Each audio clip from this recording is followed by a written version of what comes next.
नाम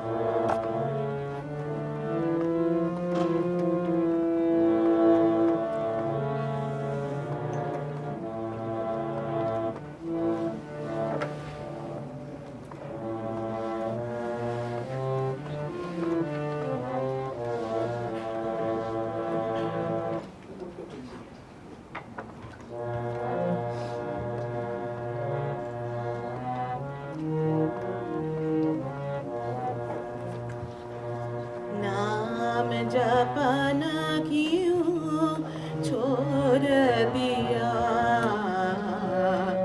नाम जपना क्यों छोड़ दिया। क्रोध न छोड़ा, झूठ न छोड़ा, क्रोध न छोड़ा, झूठ न छोड़ा, सत्य वचन क्यों छोड़ दिया, सत्य वचन क्यों छोड़ दिया। नाम जपना क्यों छोड़ दिया, नाम जपना क्यों छोड़ दिया।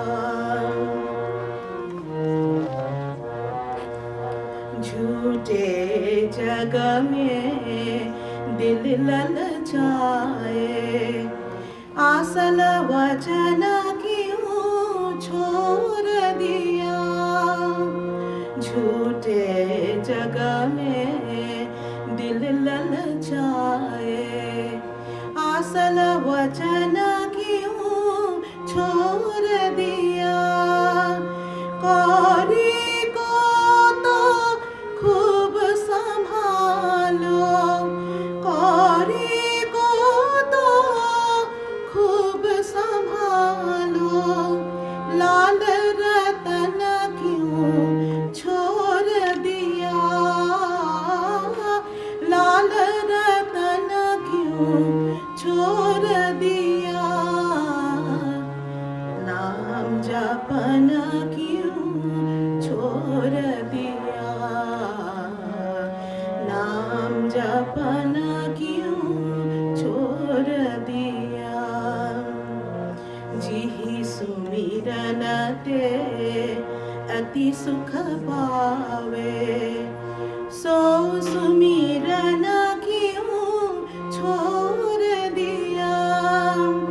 जिहि सुमिरन ते अति सुख पावे, सो सुमिरन क्यों छोड़ दिया। खालस एक भगवान भरोसे, खालस एक भगवान भरोसे, तन मन धन क्यों ना छोड़ दिया, तन मन धन क्यों ना छोड़ दिया। नाम जपना क्यों छोड़ दिया, नाम जपना क्यों छोड़ दिया। क्रोध न छोड़ा, झूठ न छोड़ा, क्रोध न छोड़ा, झूठ न छोड़ा, सत्य वचन क्यों छोड़ दिया, सत्य वचन क्यों छोड़ दिया। नाम जपना क्यों छोड़ दिया, नाम जपना क्यों छोड़ दिया, नाम जपना क्यों छोड़ दिया।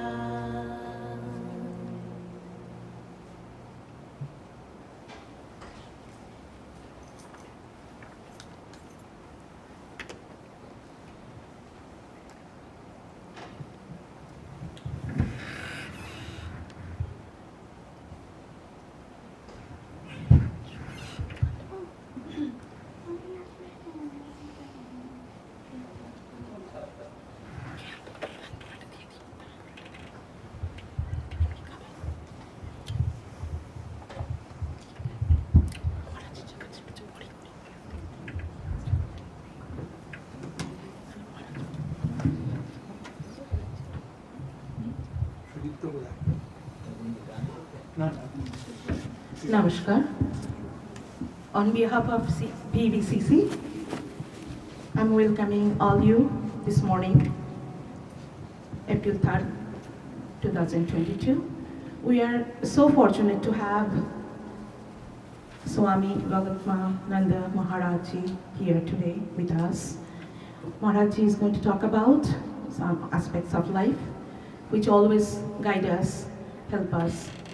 So, thank you for being here today. Maharaj, it's, should I just give it to you or say something?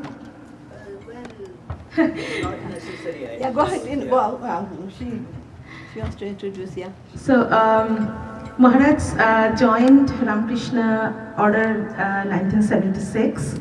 Then he was in Nagpur Ramakrishna Center for 20 years. And then he joined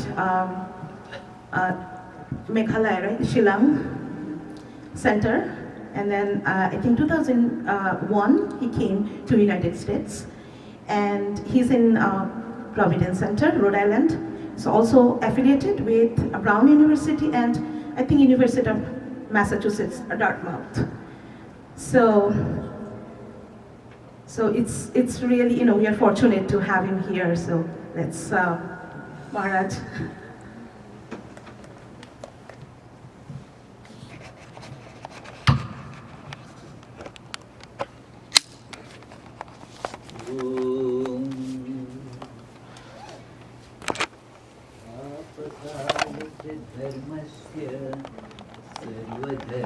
सर्वधर्मस्वरूपिणे अवतार वरिष्ठाय रामकृष्णाय ते नमः। यथाग्नेर्दाहिका शक्ति रामकृष्णे स्थिता हि या सर्वविद्यास्वरूपां तां शारदां प्रणमाम्यहम्। नमः श्रीयतिराजाय विवेकानन्दसूरये सच्चित्सुखस्वरूपाय स्वामिने तापहारिणे।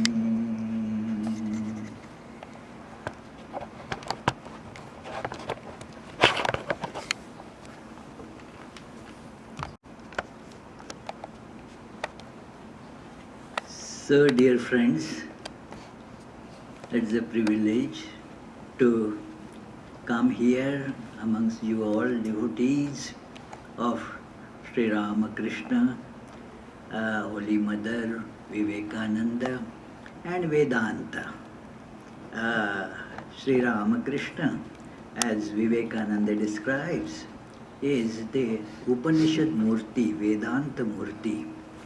That all the principles of Vedanta were personified in Sri Ramakrishna.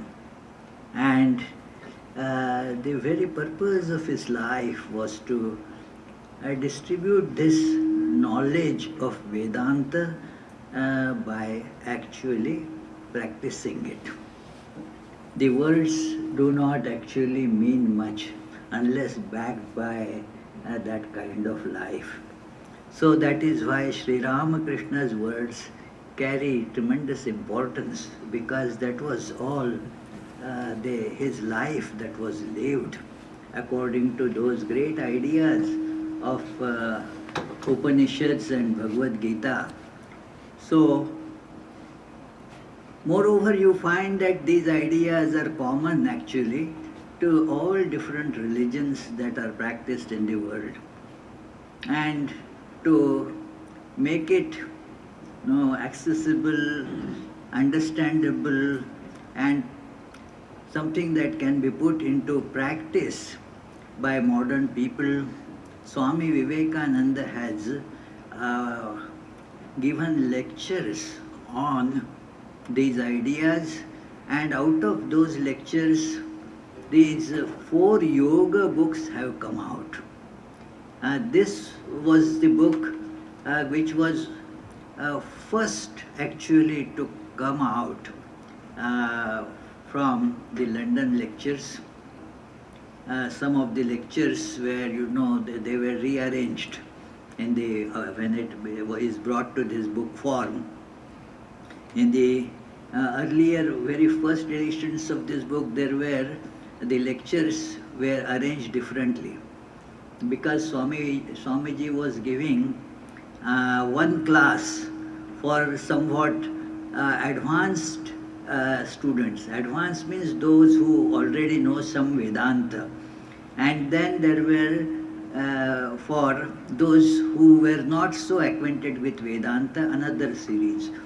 So in the first editions they were put separately collected for the advanced and then those which were for others.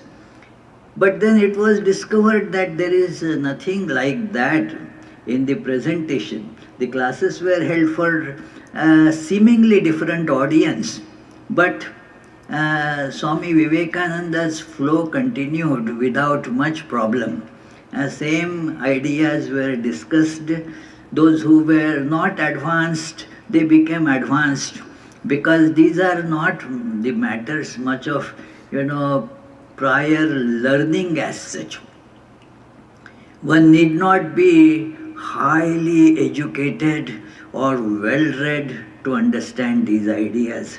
What is needed, and let us see that first, what is needed for this understanding of this book at the practical level, because these are meant for practical application. These are not just for getting some theoretical or conceptual understanding. This is something by which we can make our life illumined. So this is something is needed for that, but certainly not a great brain power or some scholastic or academic learning, or having read lot of these Upanishads and Vedanta books. That is absolutely not needed. What is needed? Acceptance internally about the principles of Vedanta which were manifested in the life of Sri Ramakrishna. As the devotees of Sri Ramakrishna, the goal of humankind, as described in the Upanishads, Bhagavad Gita, very well illustrated and put in our somewhat simple sounding language by Sri Ramakrishna, that the goal of human life is God realization. Human life is just for that. And so the study of this book is for those who consider that God realization is the goal of life. And I will say a few words about what is meant by this God realization. It is not that we will go somewhere in the heaven, not that idea, or some particular form of God will come and bless us so that we will have no difficulties in life. Everything will go on very smoothly in our life. We will have lot of money and all those things, it will be a pleasant life. Again, that is not what is meant by God realization.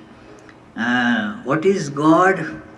It is actually Sri Ramakrishna himself said about that, and that is where the principles of traditional Vedanta step in.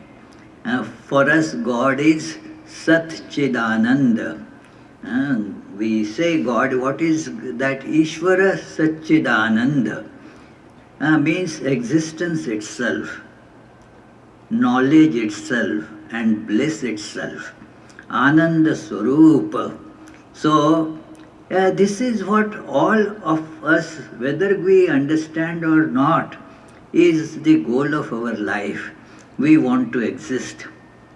Therefore, we try not to let the life be extinguished by things like corona and whatever. We want to preserve the life. We want to exist. So that is what we want, and that means that is the absolute existence is our goal.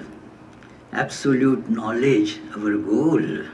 And we don't want to continue with ignorant existence.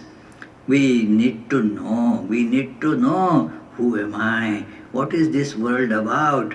And it doesn't require much of a study of books. Every single person gets these thoughts. I am sure even this child sitting right there must be having these thoughts sometime. That what is this all about? Who am I? And so forth. So that knowledge, that is the knowledge of all knowledge. That to know who am I? What is the purpose of this life? Those things are to be discovered, found out. That is knowledge. And Anand, the happiness, the bliss, that is what we keep on searching for. Means that is therefore the goal of life. When we get absolute bliss, complete total knowledge, and the existence that never goes away, there is no coming and going of that, then that is God realization. That is our goal automatically. We cannot have any other goal. We actually do not have, but only we don't understand, that's all. It is who is here who says that no, I am craving for suffering. Nobody says that. Everybody likes happiness. Everybody likes to be happy. It is whether we know that as the goal or not, that is a different thing. But everybody is seeking happiness. Our imagination that happiness is here in this object or in that object, in this man or in this woman, that is where we commit mistakes. So this is, the idea is to really show us this path, how to get there, where we will realize this truth. And thus there will be complete fulfillment. There is nothing more to strive for, because the life is now complete. There is no, what the Buddha's language, in that language they thirst or that scorching pain that will go away from life. It is, there will be no further questions having realized this truth. That is why this is the goal of life. And what is yoga, karma yoga is one variety of yoga. Yoga is the main word there. Like you have a blue cloth, a red cloth, yellow cloth, white cloth. Now they are all varieties of clothing. Cloth is the important, the main common aspect of that. So similarly, yoga is the main important idea in this. And what is yoga? Yoga means practicalization. That tat prapti upaya, as Shankaracharya puts it in Sanskrit, that you have a goal. But now how to realize that goal? The means to realize that goal, that is called yoga, as beautifully described in the second chapter of Bhagavad Gita, when Sri Krishna told all the big philosophy. Naturally, one may feel that that's too high. That is not accessible for us. That is all just intellectual, and maybe we can have some poetic concepts about it. but it cannot be actualized or practicalized in our life. Sri Krishna says, no, this is to be practicalized. This is to be experienced in life. Otherwise, just intellectual understanding is not going to take us anywhere. This comes in the second chapter, 39th verse. It gives in a way, that's the turning point there in second chapter of Bhagavad Gita. He says there that what has been told to you earlier as understanding, matter of understanding. He says, Esha te abhita sankhya buddhi, means what has been told to you earlier as an intellectual understanding, yoge tu imam shruno. Now know how to put it in practice in terms of this yoga. So now yoga is being told, so that don't think, Arjuna, or all of us, don't think that this is a matter of just studying some books and just saying this book is good and that book is good. No, this is for practical implementation. If we do not implement practically, then it will not satisfy the yearning of our life. It will not fulfill the aspirations of human life. Just as only reading the recipes do not give you the joy of eating the food. One has to actually cook all that and eat. All those things come there. The practicality alone fulfills that what you theoretically know. So while there is some importance to the theoretical understanding, there is much more importance to practical implementation. So friends, although some people of you who somehow happen to think that this Swami tells jokes and humor and all that, I request you friends, this is a serious matter. So don't expect jokes and such things during this Karma Yoga class. So it is for whom this class is, those who want to practice these principles as discussed and exemplified by the life of Sri Ramakrishna, Holy Mother, Vivekananda. They have actually lived this idea of Karma Yoga, Bhakti Yoga, Jnana Yoga, Raja Yoga. Vivekananda has given this kind of classification. Yogas are there infinitely many number. Like Bhagavad Gita speaks of every chapter in those 18 chapters, it's a yoga. So all yoga is of so many different types you can think of. But depending on our three specific faculties that human beings have, this yoga has been divided into 4 parts. And these divisions are not watertight compartments.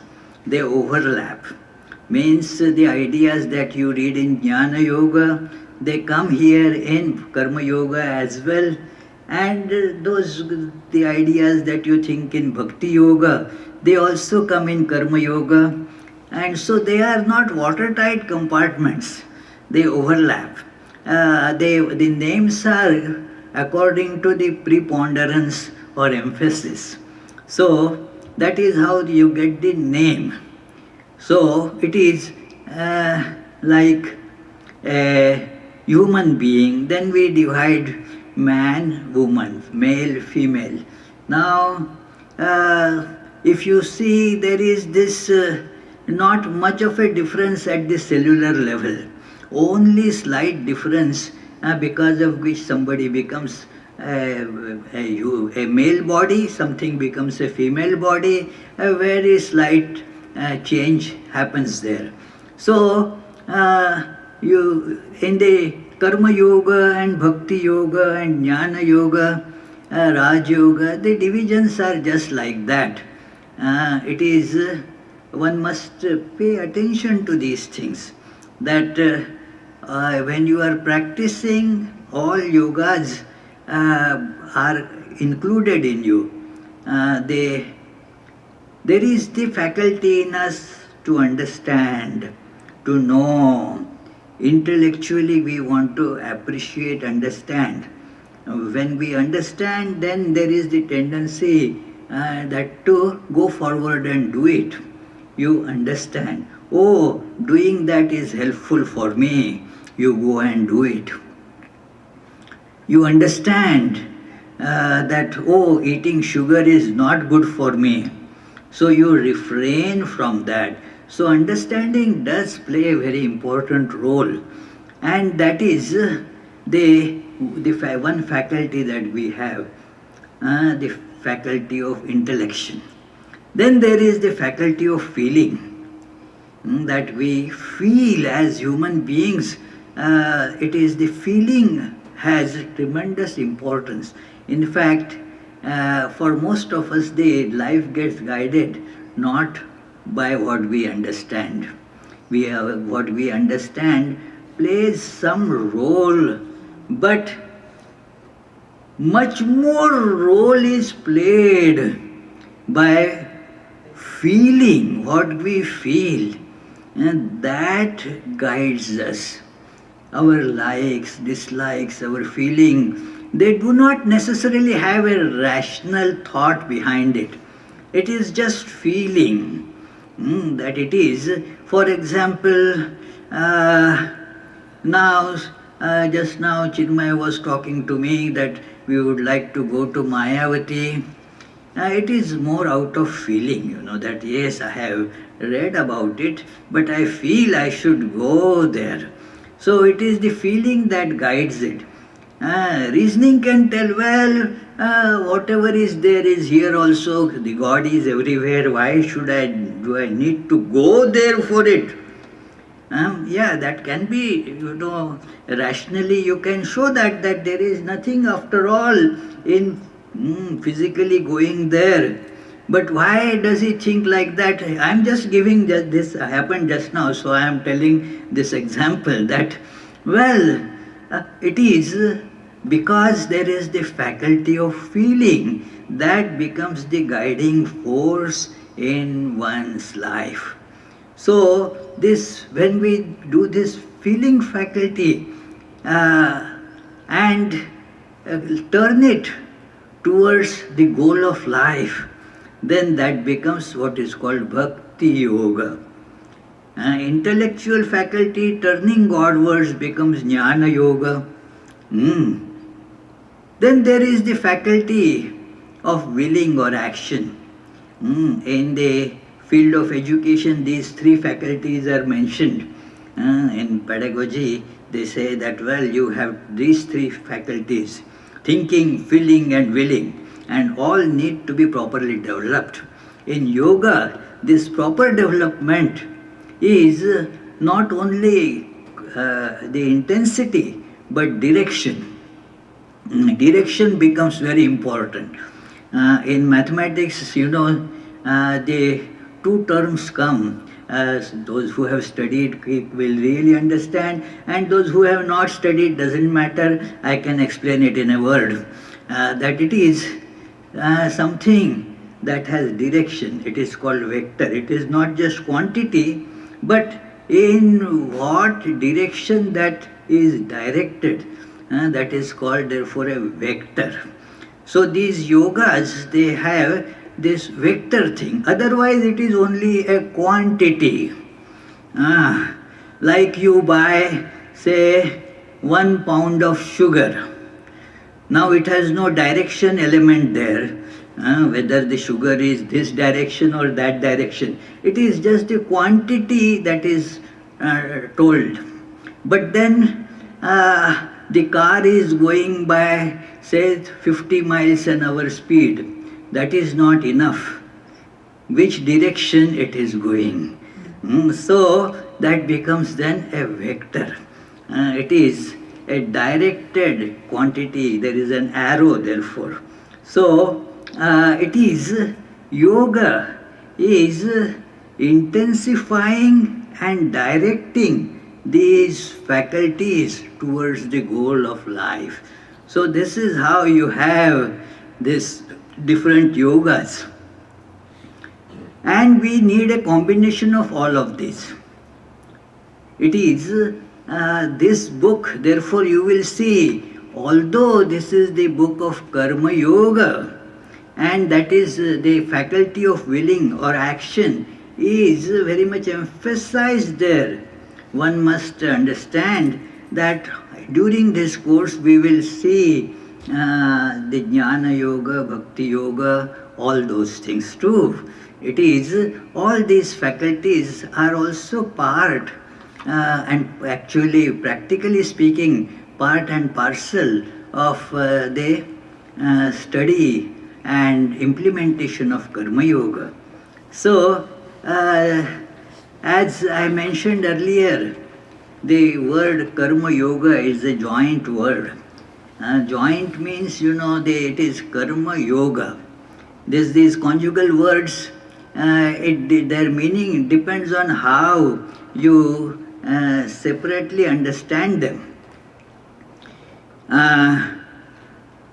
For example, we use this word, and since many people know about it, this comes handy as an example. Garage sale. Do you have garage sales around here? No? Do you have or not? Yes. Yes. So say yes, garage sale. Do you sell the garage there? No. And when you say the computers on sale, computer sale, what does it mean? That computers are sold. It is not that in garage sale you don't sell the garage. But what is about, why it is called garage sale? Things which have been accumulated in garage, they are being now sold to empty some room in garage. That's it. The idea is to get some space available. Getting money is not a big issue there. Just freeing some space. So that is the meaning of garage sale. So Karma Yoga is not yoga. Yoga means union. Karma Yoga does not mean union with karma or action. That we already have. Everybody does work. That is not something that we need to learn. All of us do work. In fact, so much work that we don't get time for anything else. It is, why did you not come for the Vedanta Society class? Oh, I had so much of work. So, we all do work. So, it is not work, yoga with work. That is not the meaning. It is not getting connected with work. It is making our involvement in work fruitful to realize the goal of life, to turn the direction. As Sri Ramakrishna said, that how one should realize this God, turn your tendencies, give them, as he used to say, mod ghuriye dao, that turn them to the right direction. That is what is being shown here, that let our activities, let all the works that we do, let them become the means for the fulfillment of our life. So this is the meaning of this word Karma Yoga.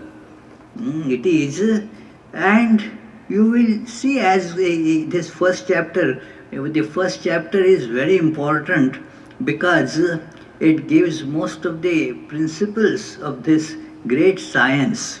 This is a science. This is both, I would say, science and technology. That how to make our works go in the right direction so that two things. they will help us to realize goal.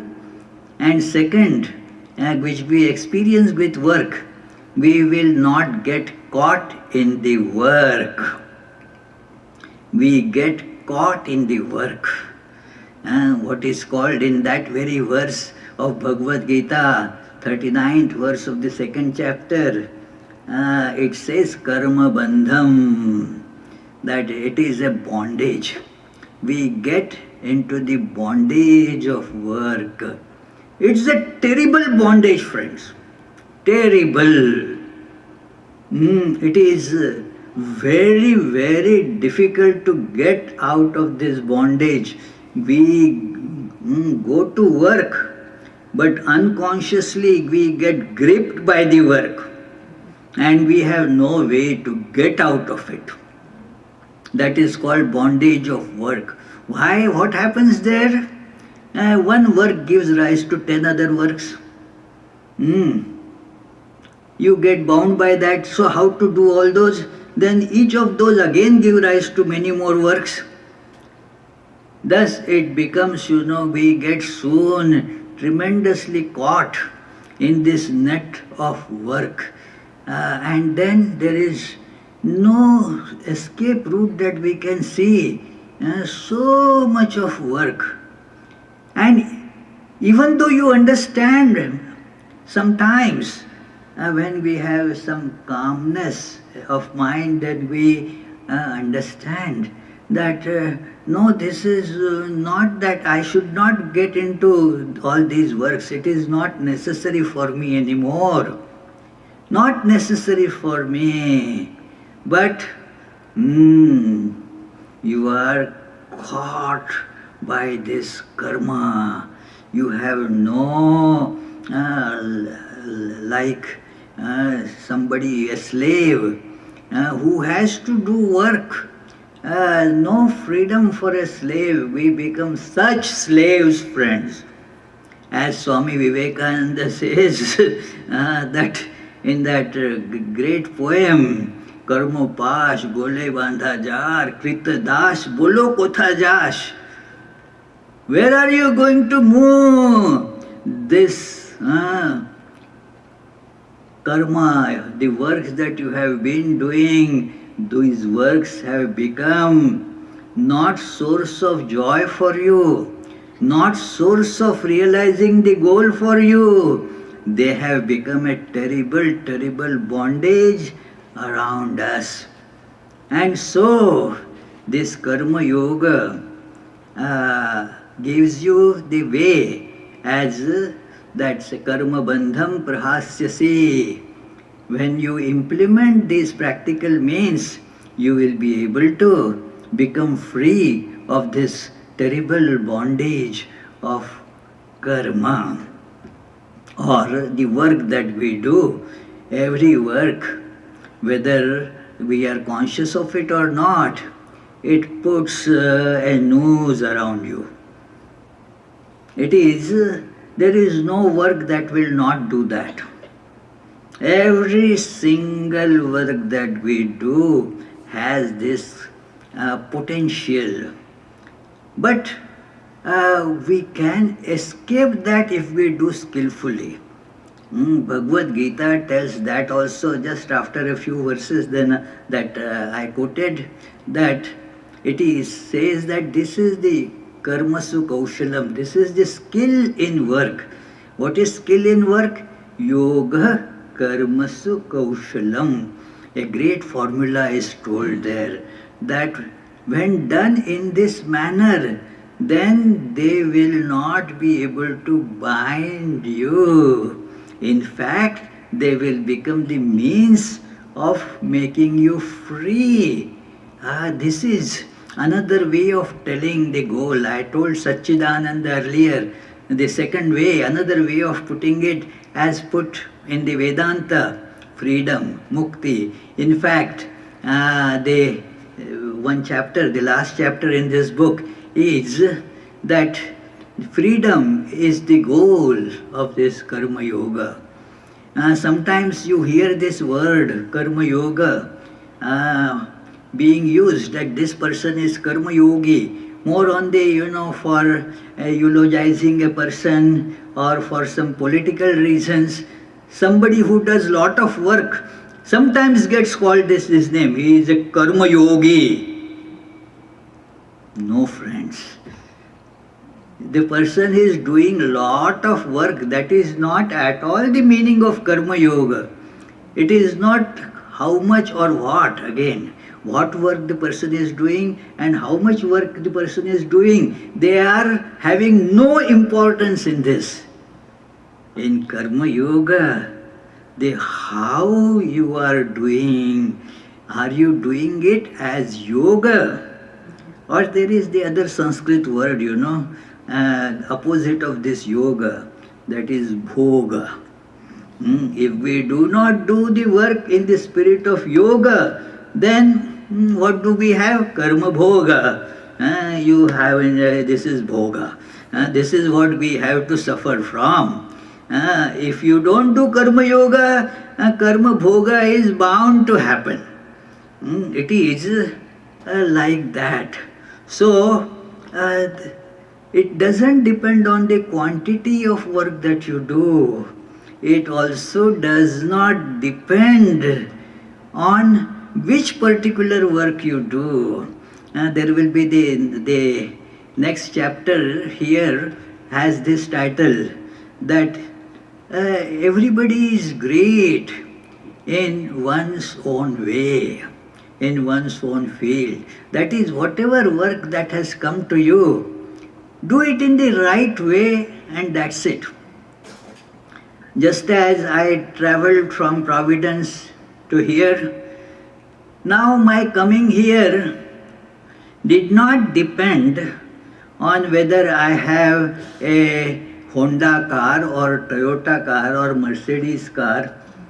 What was needed was to drive it in the right direction.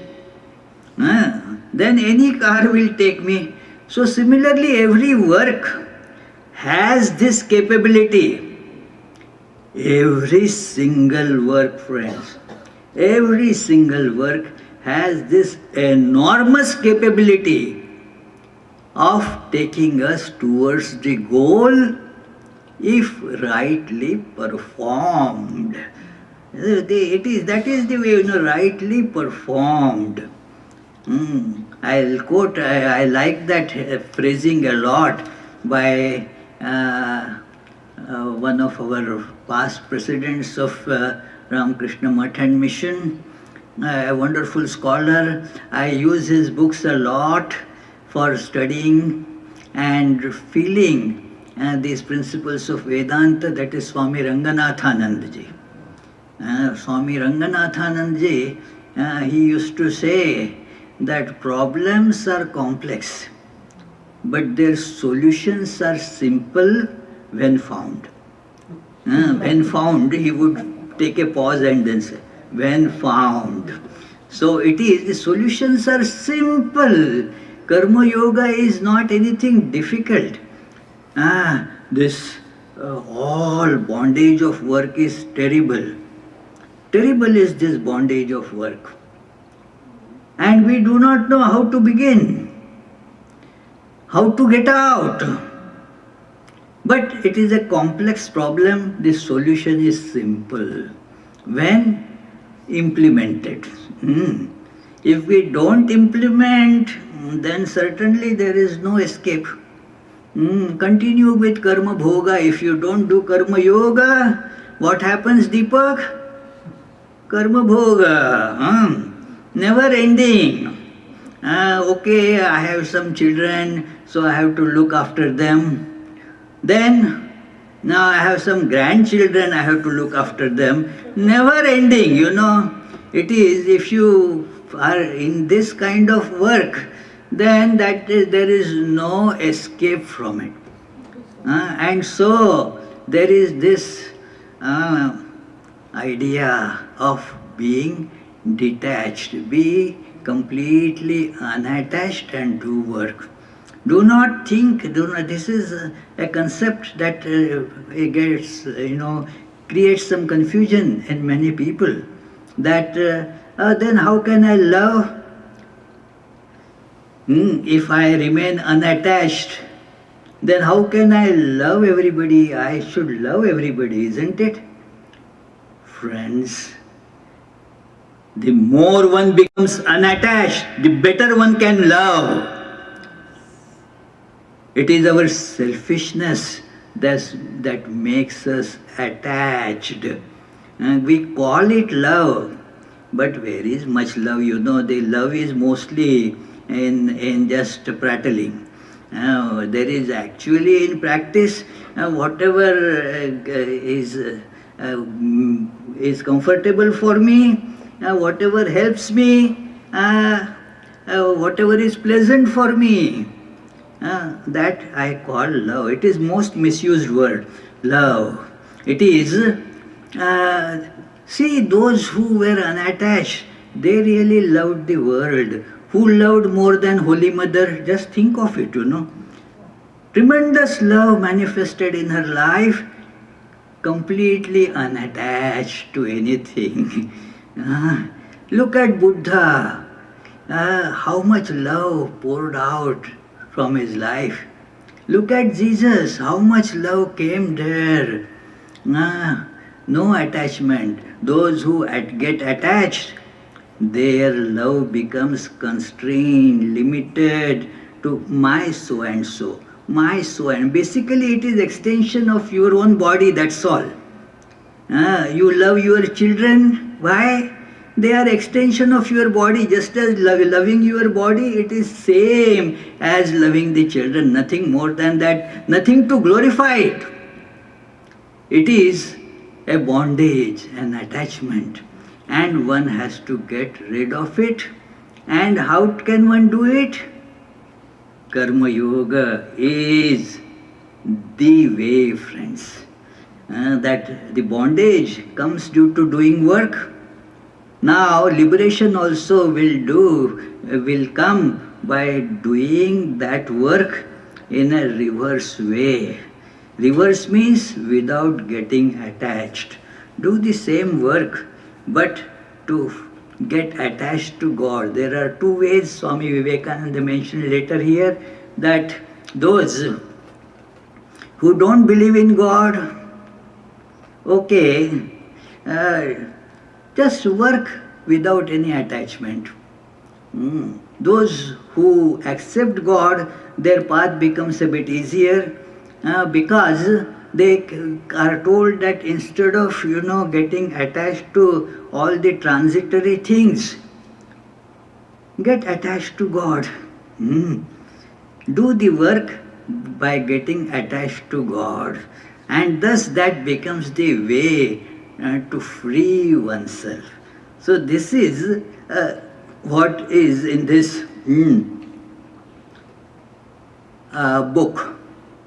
That, and Swami Vivekananda right in the beginning, before we can proceed much, we can see that the very first line, the title says almost everything in this case. That karma in its effect on character. Karma in Karma Yoga is studied, the work is studied in its effect on the doer. How the doer's life gets changed, the doer's mind gets changed. We see most of us look into the outer effect of action. That is not the concern of Karma Yoga. How your character gets molded by the work. That is karma in its effect on character. It is very important idea here. That means this title suggests that karma and character are connected. The action has an impact, effect on the character. That aspect is studied here. It is the like when you are painting, your attention is on how the painting is coming up, how it looks, how the painting looks. You are not concerned there as much that its effect on paper. The paper or canvas, that effect is, well, whatever. That is not the matter here. How the painting is coming up, how, say if it is a portrait of some person, whether it is showing the likeness with that person or not. Somebody painted a portrait looking at the photograph of Sri Ramakrishna. He did the painting. And then asked one of our Swamis, hey, Maharaj, just see, I have painted this Sri Ramakrishna's portrait. How has it come, how it is, do you like it? And then that Swami said, he had some, humor in him. So he said, in Bengali, he said, Patlada, তুমি ভালোই করেছো, তবে নিচে যদি লিখে দিতে শ্রীরামকৃষ্ণ তাহলে লোকে বুঝতে পারতো কার আছে। That if you had written down underneath that this is the Sri Ramakrishna, then people would have understood this, you see. So it is, now there the canvas is not the in question, what happened to the canvas, how the portrait has come. So what is the external impact of the action is of completely secondary importance here. How the work is affecting me, how my character is getting molded by that. That is something that is stressed here. And character, as you know, is the most important thing in life. In our school days we used to learn this, that if wealth is lost, nothing is lost, it can be regained. If health is lost, something is lost. If character is lost, everything is lost. So what is most important thing in life? What? Character. Agreed?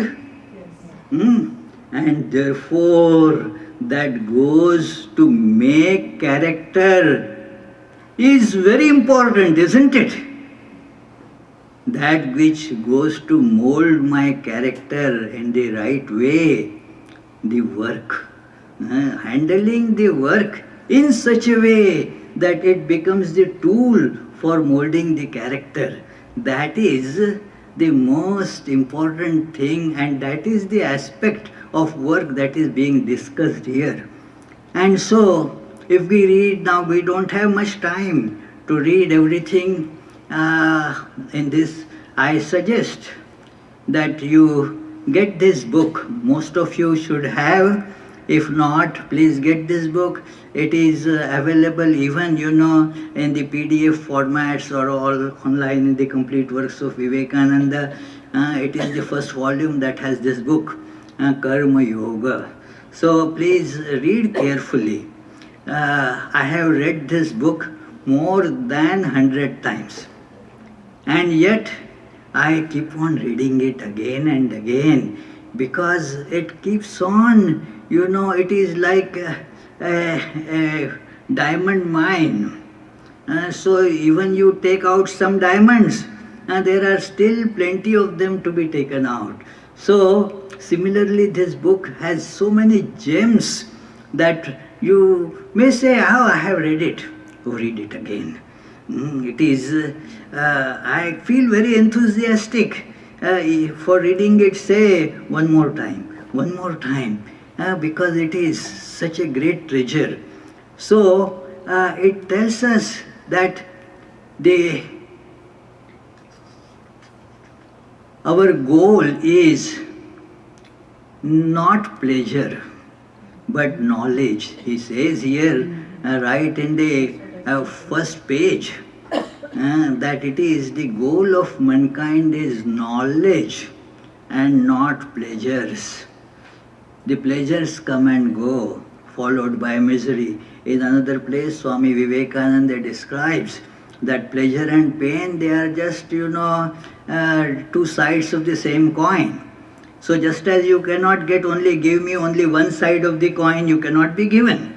So when you are getting pleasure, the pain comes automatically. It is said that, get one, buy one, get another for free. You buy pleasure, the pain comes for free and you have to take it. There is no way to get rid of it. So that a thinking person will see that therefore that is not the goal of life. What is the goal of life? Swami Vivekananda. And where shall we find a better teacher of this great science of Karma Yoga than Vivekananda, who has implemented these ideas in his short but tremendously forceful life, Karma Yoga. So, it is said right here that and what is this idea that he mentions? Character. That as pleasure and pain pass before one's soul, they leave upon it different pictures, and the result of these combined impressions is what is called character. Whatever we have done, everything, big or small, has left a mark on character. So that is this kind of summation of all these that has become what gets called our character. And so the character is built by all this, that putting the right impressions. The right impressions means conscientiously working as the principles are narrated here, working without getting caught. It is a very important idea that our attention should be on not getting caught. Sri Ramakrishna gave so many such examples, very common. Of course, many of those examples, because people haven't seen those, like how that husking pestle, he describes how the village woman with the husking pestle. And have anybody seen that? I don't think anybody has seen that husking pestle. You have seen it, yeah. So it is some people of, say, my age, Rakhi's age and all that, they might have seen. Others probably, especially those who grew up in cities, hardly anybody has chance of seeing this husking pestle. So the paddy is put in a small hole is there, or a pot is made for that. So, and you keep on pounding on it. And the fingers are busy in pushing the paddy in it while the pestle is pounding. Now the one who is pounding has to be very skillful, so that the pestle, if it falls on the fingers that are going in and out, if it by mistake falls on the fingers or hand, hand is going to get crushed under that weight, that force. So, and Sri Ramakrishna describes how that woman, she is by one hand, she is, while doing this, is also nursing baby. And also talking to the customers, bargaining with them and so forth. All is going on. But the attention is that the pestle should not fall on my fingers. So the point is, do everything. Let us learn to do everything. Yeah, two ways, as I told, that be detached. That it is ours is to work, that's all. And what makes us attached is the attention on what I will get out of it. That makes, the bondage sure for you. The bondage will be then automatically therefore there is no way to escape the bondage. If our result is on, I will get this from that, I will earn so much money, I will get so much fame, and so forth. That working with that kind of idea is sure sort of way to get caught and attached. So do not work looking at the results. In that, this Karma Yoga book is almost all Bhagavad Gita. It is those very words that Swami Vivekananda says at many places. I have just presented what was given in the God's language. In Sanskrit is called God's language, Deva Bhasha.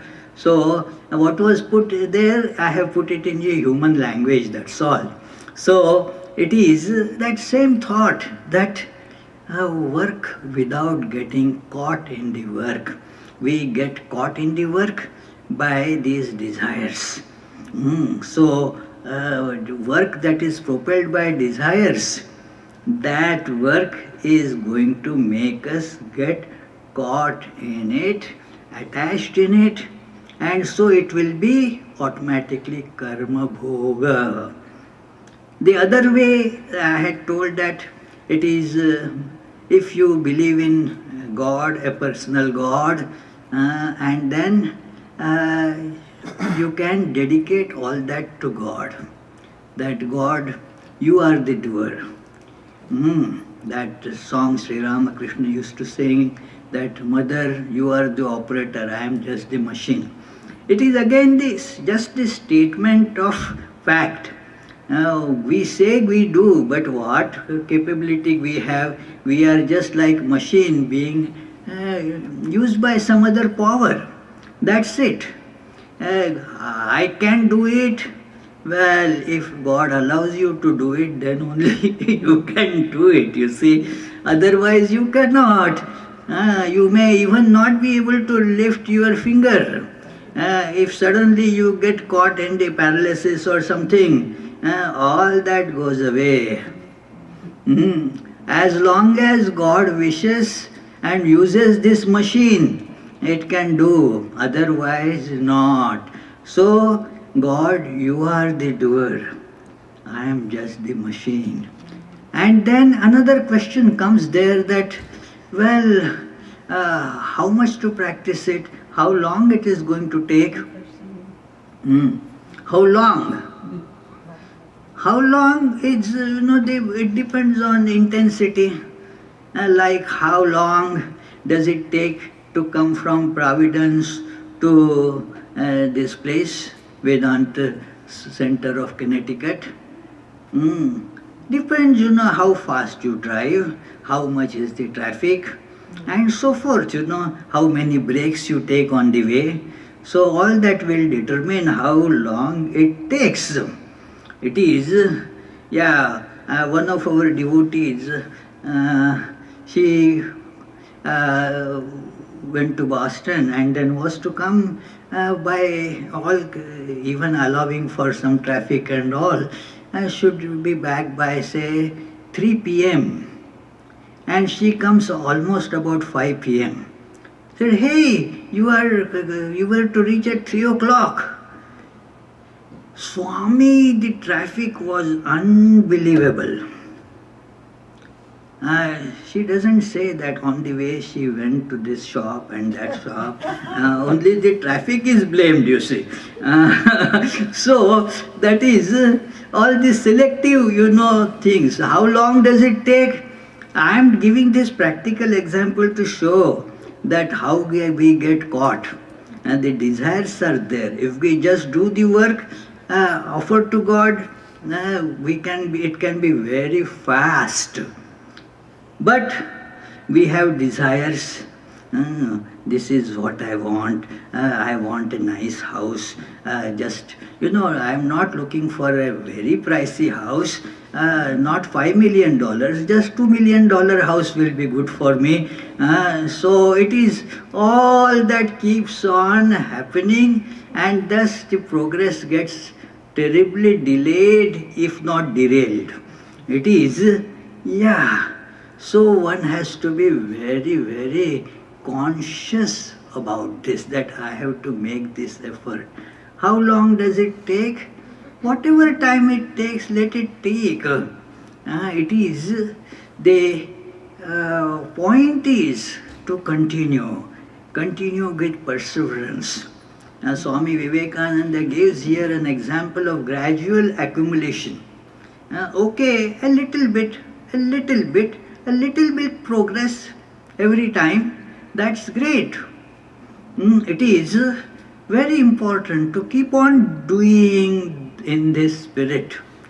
As long as it takes, does not matter. It may sound, that, oh, am I really progressing? Don't worry, keep on doing. It is, you may think that it is the same thing. Well, same thing. The wheel of the car is doing the same thing, round and round and round. But with every round of the wheel you are moving, say whatever is the circumference of that wheel, that much distance you are moving ahead. So it is like that. Keep on doing. Bit by bit we will be progressing. In this chapter he brings about that idea, that how gradual accumulation, then that builds, lot of tremendous strength.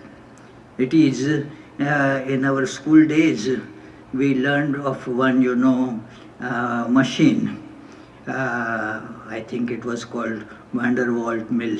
That it is how you build huge voltage, millions of volts that is built by, supplying a little charge to the belt that is moving. With every single rotation, the charge is getting built up. And thus, in time, you get that millions of that volts of potential difference there. So that is how we have, do something. Do not think, when will it happen? It will happen. Do not say that, well, it has to, if it has to happen now, it will happen now. If we have that kind of desirelessness in life, then it will happen now. Holy Mother, who is the greatest example I know of Karma Yoga, that one of her disciples asked that, when will I have this darshan, the realization of God? And she, instead of answering the question, asked a counter question. Can you make your mind desireless now? Then it is now. It is now. It is the question of, how we can make our minds desireless. So as we make the mind desireless, the more and more light will start coming in life. The desires are like that terrible black soot that is blocking the light of our soul.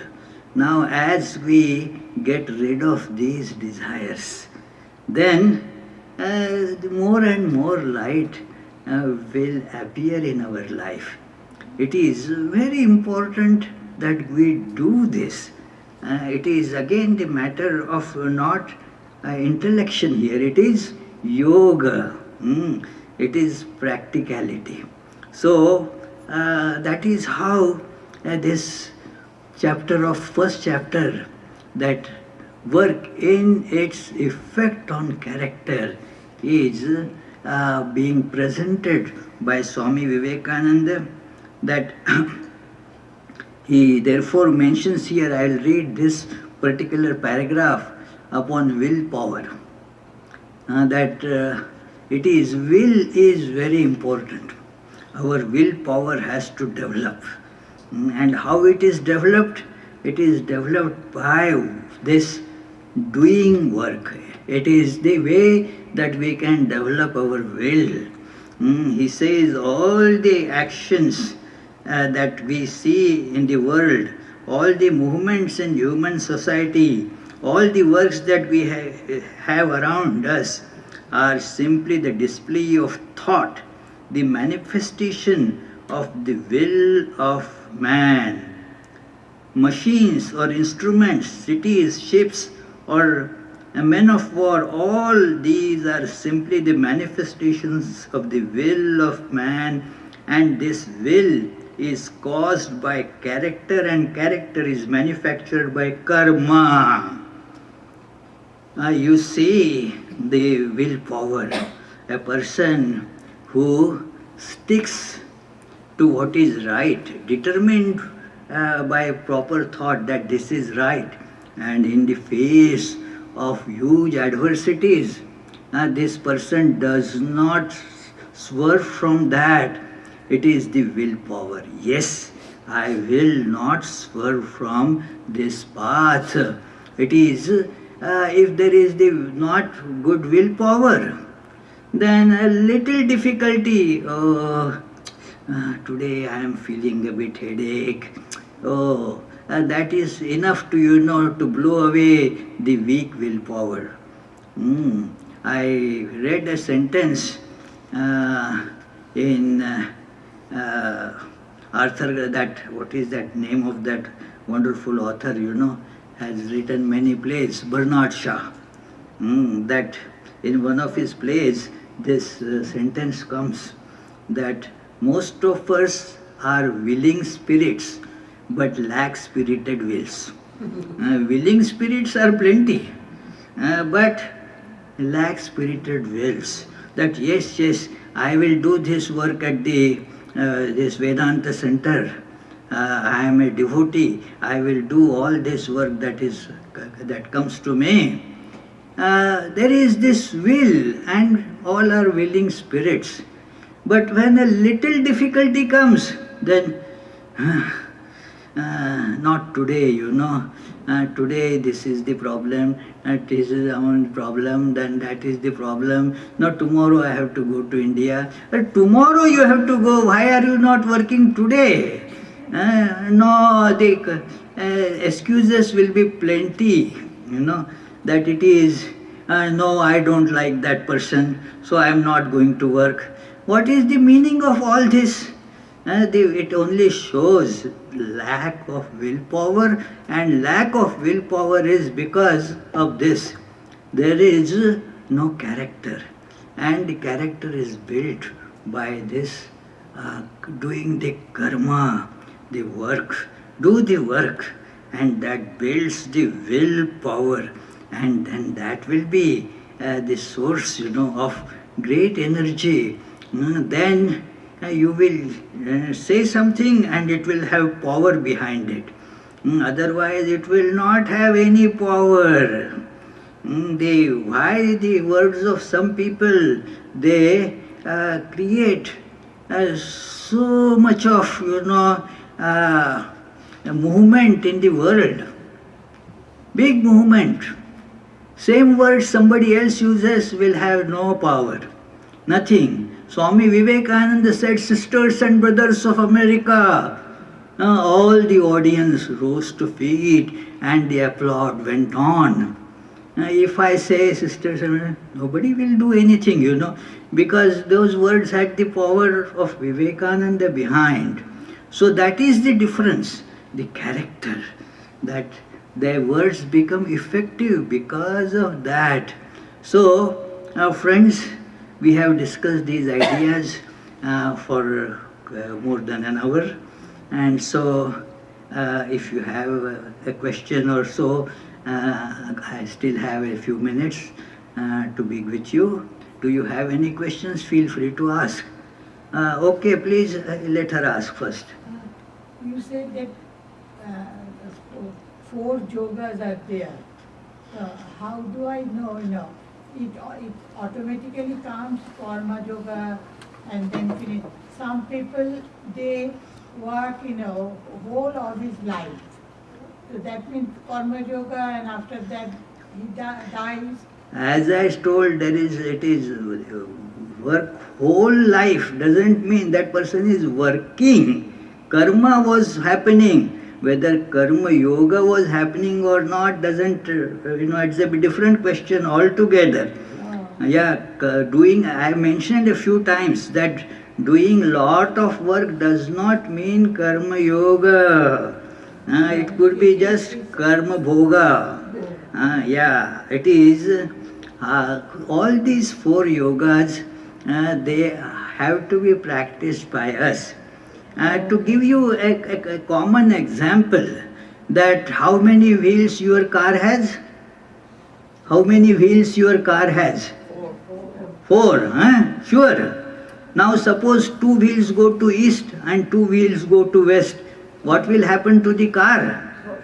That cannot, all the wheels have to be going in the same direction. So all these faculties in us have to go in the same direction. So that is how the harmonization of all these yogas, the emphasis will be different. Emphasis, just to continue the example of car, some cars, they are, these days they are not that many, the rear wheel drive. Then there are those which are front wheel drive. Then there are those all wheel drive. So that is the difference in the emphasis. But all the four wheels have to move and move in the same direction. That's it, So there will be emphasis difference, yeah. Thank you. Yes, Rakhi. Yeah, from your lecture, it gives me an idea that whatever we do, we need practice and practice and practice. Otherwise, is that correct? Is that? Of course, if we don't practice, it doesn't help us at all. An example I give, especially when I go to these college students and all, that you can read a book on swimming in an hour, know everything about swimming theoretically. Does that make you Michael Phelps? No. What is the difference? Practice. Practice methodically. Practice under the proper guidance. And continue that practice till you become perfect. That is why that saying is there, practice makes one perfect.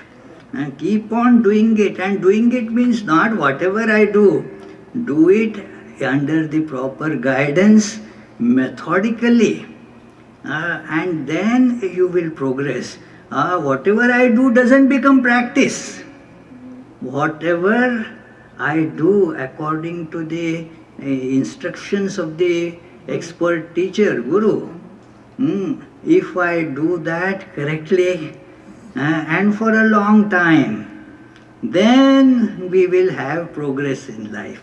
If we don't do, it does not become dynamic in our life. If we do not practice, then that book tells all about swimming.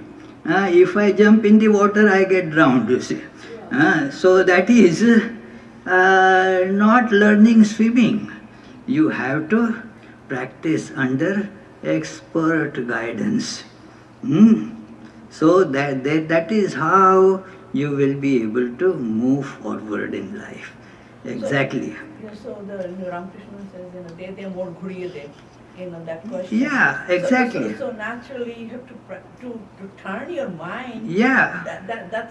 That's a big thing. I mean, you just. Well, it is a big thing, but. It's a big thing for the householder, not for you guys. No. See, whether you are householder or whether you are monk makes zero difference. Absolutely no difference. Whether you are, as a householder, you have to do it, that's all. That is a stage in life, that you are a householder. Householder does not mean, Sri Ramakrishna clarified it so much. Two ways of fighting. There is they go right in the face of the enemy and fight. Okay.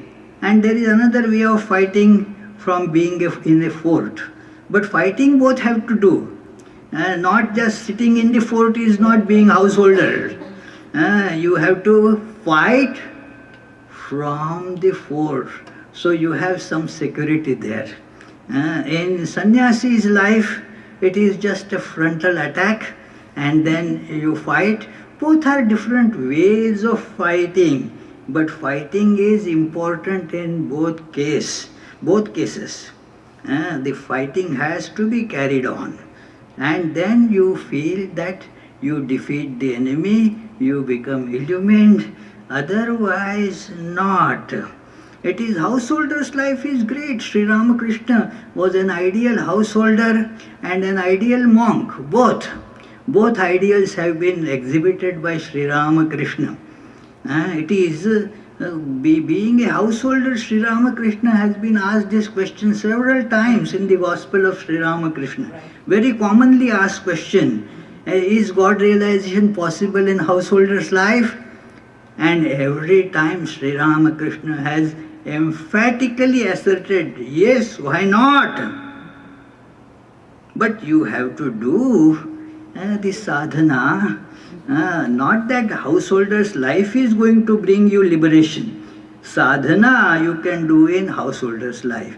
Same in monastic life. Just by putting on some funny clothes, that is not becoming, it brings us realization of God.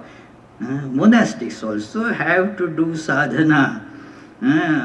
Did I tell you? Sometime I might have told you a very touching incident in my life, in my early monastic days. Just as I was entering, I was a novice, and then we have stages, like I was pre-probationer. So when the headquarters sent the letter that yes, you have been accepted as pre-probationer, and then my head at that time told, oh, very good, and now you go and do pranams to all Swamis. Do your salutations, get their blessings. So I was doing that. One very senior Swami, he was disciple of Mahapurush Maharaj.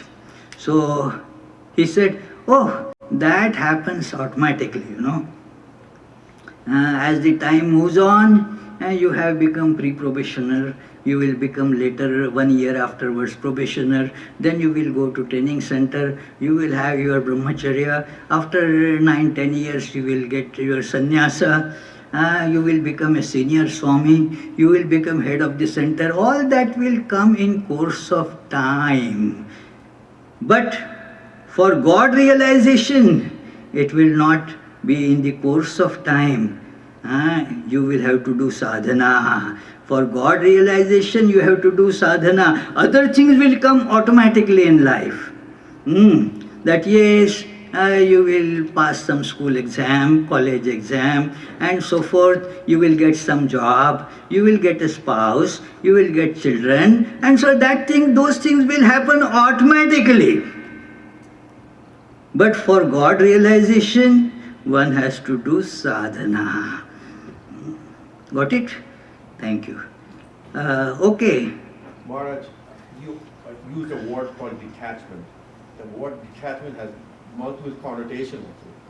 The fact is, when you say detached, when you're working, if you're detached, one may feel that you are not emotionally connected to the work, but that's not the point. The point is you will be emotionally connected to the work, but you will be basically not looking for results. Is that the Well, yes, the word emotionally needs to be understood. Means you will have the love there. It is, but not attachment. Tremendous love will be there, but zero attachment. Yeah. Okay, friends, now it is time. So, again, my thanks to all of you who were instrumental in arranging my talk here. I feel very blessed to see you all, and may these teachings of Karma Yoga shine forth in our life. My loving best wishes to you all.